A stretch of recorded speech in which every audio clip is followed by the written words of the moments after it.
Lévy sans interdit, comme chaque matin du lundi au jeudi avec Elisabeth Lévy. Bonjour Elisabeth Lévy.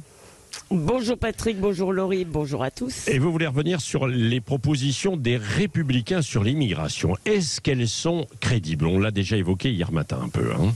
Alors bien sûr, on peut, comme Yvan Rioufol, ironiser sur cette droite qui découvre la Lune, mais finalement c'est préférable au déni, à la soumission au terrorisme intellectuel de la gauche, qui depuis 30 ans empêche la droite de satisfaire ses électeurs sur ce sujet. Parce qu'il ne fallait pas, vous le savez, faire le jeu du Front National. Alors oui, bien sûr, cette droite a annonné que l'immigration était une chance pour la France, mais aujourd'hui, alors que la Macronie patauge écartelée entre les électeurs et les bons sentiments, eh bien on ne va pas se plaindre de cette prise de conscience, aussi tardive soit-elle. Alors on peut aussi, comme Éric Zemmour, trouver que cette droite manque d'ambition puisqu'elle continue à expliquer que l'immigration zéro est un fantasme et qu'il faut une immigration choisie.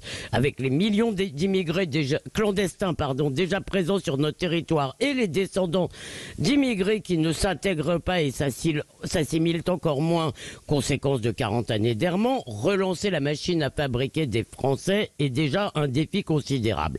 Les Français veulent qu'on arrête les flux, on n'arrivera peut-être pas à l'immigration presque zéro, mais cela pourrait être l'objectif. Bon, donc, selon vous, si je vous suis, ces projets sont de la poudre aux yeux ? Ah non, pas du tout. Peut-être ne vont-ils pas assez loin, mais ils proposent tout de même l'essentiel, quelque chose de très important, qui est de permettre à la France de recouvrer sa souveraineté en donnant au Parlement la possibilité de contrer une législation européenne ou internationale d'ailleurs, contraire à nos intérêts nationaux.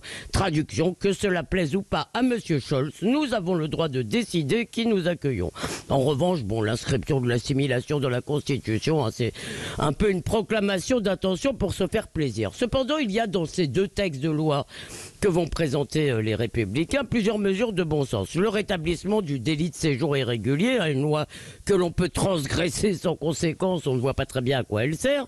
Il n'y aura plus une seule prestation sociale pour les clandestins, c'est la pompe aspirante. Cette seule mesure devrait d'ailleurs dissuader pas mal de candidats. L'examen des demandes d'asile devrait se faire à l'étranger.